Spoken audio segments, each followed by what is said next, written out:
38 വർഷം തളർന്ന് ബെത്സയിദ കൊളക്കരയിൽ കട്ടിലോടൊട്ടിപ്പിടിച്ച് ക്ഷയിച്ചു കിടന്ന ഒരു മനുഷ്യനെ 38ാമത്തെ വർഷം ബെത്സയിദ കൊളക്കരയിൽ വന്നിട്ട് ഈശോ ചോദിച്ചു, നിനക്ക് സുഖം പ്രാപിക്കാൻ ആഗ്രഹമുണ്ടോ? അവൻ്റെ നിസ്സഹായതകൾ കർത്താവിനോട് പറഞ്ഞപ്പോൾ കർത്താവ് പറഞ്ഞു, നീ നിന്റെ കിടക്കയും എടുത്തുകൊണ്ട് നടക്കുക.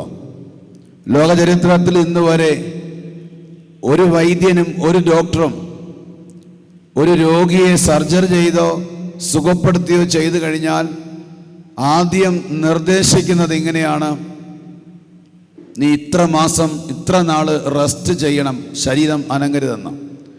എന്നാൽ ലോകചരിത്രത്തിൽ ആദ്യമായി ഈശോ പറയുകയാണ്, 38 വർഷം ക്ഷയിച്ച് തളർന്നു കിടന്ന ഒരുവനോട് നിന്റെ കിടക്കയും എടുത്തുകൊണ്ട് നടക്കുക.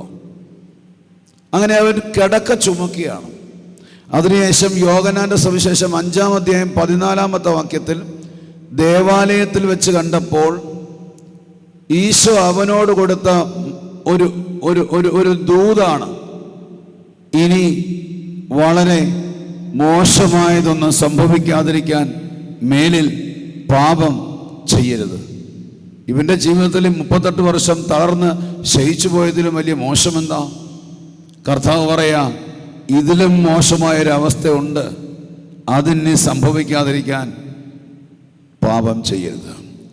പാണ്ടക്കെട്ടിറക്കി വെച്ച സഹോദരങ്ങളെ, കുഞ്ഞുമക്കളെ, യുവതി യുവാക്കളെ, തിരിച്ച് വീട്ടിലേക്ക് ചെല്ലുമ്പോൾ, തിരിച്ച് സ്കൂളിൽ കോളേജിലേക്ക് ചെല്ലുമ്പോൾ, തിരിച്ച് ഫ്രണ്ട്ഷിപ്പിലേക്ക് ചെല്ലുമ്പോൾ ഇതിലും മോശമായൊരവസ്ഥയിലേക്ക് എത്താൻ നിനക്ക് സാധ്യതയുണ്ട്.